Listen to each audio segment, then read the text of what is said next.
Reopening হয়েছে।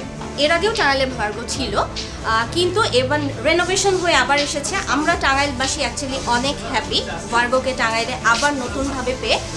ভার্গোর collection বরাবরই অনেক ভালো। এবার আরও নতুনভাবে যেই উইন্টার কালেকশন এসেছে, জেন্টস যে কালেকশন আছে বা ওমেন্সদের যে কালেকশন আছে, খুবই রিচ, খুবই ভালো। টাঙ্গাইলবাসীকে বলবো ভার্গো ডেফিনেটলি ভিজিট করুন।